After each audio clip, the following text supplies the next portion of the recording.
Vous ne ramasserez plus jamais d'argent au sol après avoir vu cette vidéo. Partie 3. Elle se réveilla en sueur au milieu de la nuit, la main crispée sur son sac posé à côté du lit.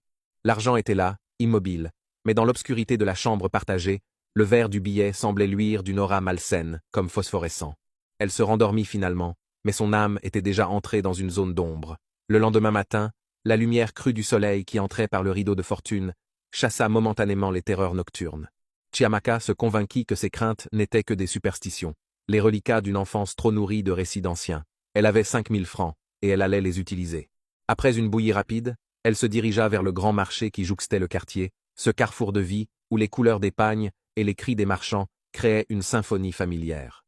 Elle se fraya un chemin parmi la foule dense, se sentant investie d'une énergie nouvelle. Elle s'arrêta directement devant l'étal de M. Baudouin, un vendeur de vêtements réputé pour sa bonne humeur. « Chiamaka, la lumière de Gbéto, que puis-je faire pour toi ?» Elle désigna un pantalon en tissu léger qu'elle convoitait depuis des semaines. Simple, élégant, le genre de vêtement qui allait avec l'image qu'elle voulait donner d'elle-même à l'université, celui-ci. « Je le prends. » Le prix était de 3000 francs. Sans négocier ce qui surprit le marchand, elle tendit le billet de 5000. M. Baudouin le palpa machinalement, le tint à la lumière, et lui rendit sa monnaie. À cet instant, Chiamaka ressentit à nouveau cette brûlure froide, mais elle la balaya d'un sourire forcé.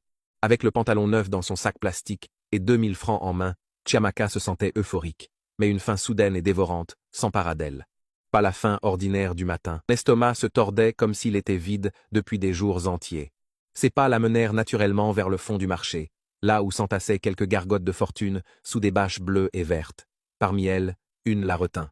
Elle ne l'avait jamais remarquée auparavant, pourtant elle fréquentait ce marché depuis des années. C'était une petite baraque, en bois sombre, à l'écart du bruit principal, dont la bâche était d'un rouge passé.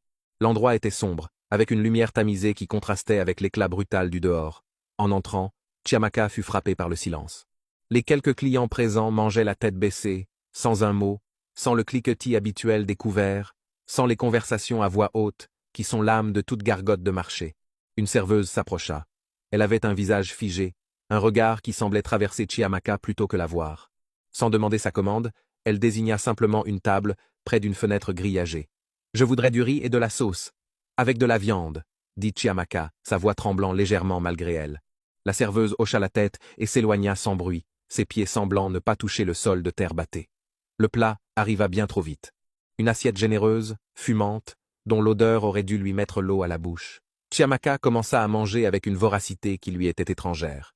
La viande était tendre, les épices parfaites. Mais à mesure qu'elle avalait, le plaisir laissait place à un sentiment d'oppression grandissant. Chaque bouchée semblait peser dans son estomac comme du plomb fondu. Elle leva les yeux, les autres clients l'observaient maintenant. Leur regard était fixe, sans expression, sans vie. Elle voulait s'arrêter, mais son corps semblait agir de lui-même, portant mécaniquement la nourriture à sa bouche. Elle avait l'impression que ce n'était pas elle qui mangeait, mais que quelque chose à travers elle se nourrissait. La chaleur de la baraque augmenta brusquement, rendant l'air irrespirable. Elle but un grand verre d'eau, mais l'eau avait un goût métallique de sang et de terre rouge. Elle repoussa l'assiette, posa les 2000 francs sur la table, et se leva. En quittant la gargote, aucune voix ne lui dit au revoir. Le silence du lieu l'enveloppa comme un tissu humide jusqu'à ce qu'elle franchisse le seuil de la bâche. De retour à Gbéto, Chiamaka n'était plus la même. Le pantalon neuf qu'elle portait lui semblait maintenant gratter sa peau comme si le tissu était cousu d'épines invisibles. Elle ferma dans sa chambre. Sa mère, inquiète de ne pas l'avoir aidée à la cuisine, frappa à la cloison, en contreplaqué, qui servait de porte. « Chiamaka, ma fille, tout va bien ?»« Oui, maman, je suis juste fatiguée. » Mais la vérité était qu'elle était terrifiée. Dans le petit miroir fendu posé sur sa table d'études, elle vit que son regard avait changé. L'étincelle de vie qui faisait sa réputation s'était éteinte, remplacée par un voile grisâtre. Ses joues semblaient s'être creusées en l'espace de quelques heures.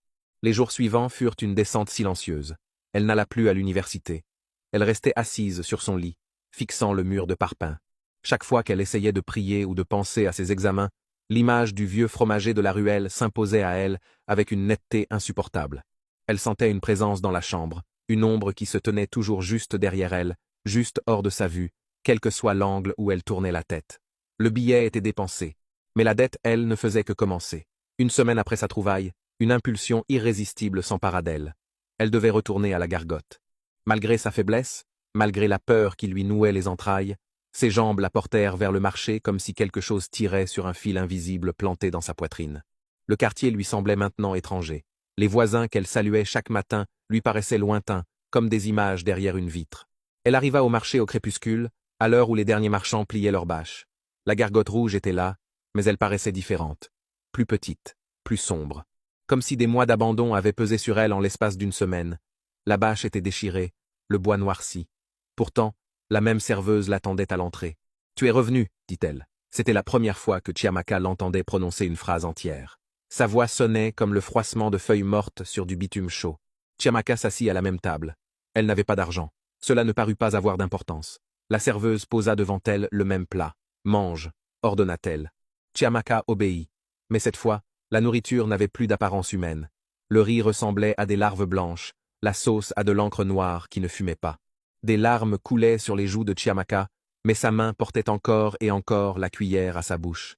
Elle comprenait enfin, avec la clarté glacée de ceux qui comprennent trop tard. Elle n'avait pas trouvé l'argent. L'argent l'avait trouvé, elle. Cette nuit-là, un orage sec éclata au-dessus de Gebeto. Pas une goutte de pluie, mais des éclairs qui déchiraient le ciel de la ville d'une lueur bleutée et sinistre, illuminant les toits en tôle ondulés comme en plein jour. Dans la maison de Chiamaka, ses parents furent réveillés par un cri qui ne ressemblait à rien d'humain. Un hurlement de désespoir qui semblait venir du fond de quelque chose de très ancien, de très profond. Ils se précipitèrent vers la chambre de leur fille. La cloison en contreplaqué était bloquée par une force invisible. Son père poussa de toutes ses forces, invoquant à voix haute la protection de ses ancêtres. Quand la cloison céda dans un fracas de bois fendu, la chambre était vide. La fenêtre métallique était grande ouverte sur la nuit. Un vent froid et humide entrait, portant avec lui les odeurs de terre rouge et de quelque chose d'autre, d'indéfinissable. Sur le lit, le pantalon que Chiamaka avait acheté était posé, plié avec soin, comme si quelqu'un avait pris le temps de le ranger. Sa mère s'en saisit, avec un cri qui mourut dans sa gorge. Le tissu tomba en poussière fine sous ses doigts, comme s'il avait vieilli d'un siècle en un instant. Il ne restait rien d'autre. Pas une chaussure, pas un cahier, pas un stylo. Chiamaka s'était évaporée dans la nuit de Gbeto, emportée par l'ombre qu'elle avait imprudemment glissée dans sa poche de jean. Le lendemain, le quartier se mobilisa. On remua ciel et terre, on alerta la police du commissariat voisin, on fouilla les ruelles, les terrains vagues, les derrières de murs. En vain. Aujourd'hui encore, dans le quartier de Gebeto, on raconte l'histoire de Chiamaka aux jeunes filles qui s'apprêtent à prendre le bus chaque matin pour rejoindre l'université. On leur apprend que la vraie richesse est celle que l'on construit par le travail et la sueur, et non celle que l'on ramasse au détour d'une ruelle sombre. Car sous l'éclat d'un billet propre sur le sol, se cachent parfois des chaînes que rien, ni les prières ni les larmes, ne peut briser. L'argent trouvé est souvent le prix d'une âme perdue.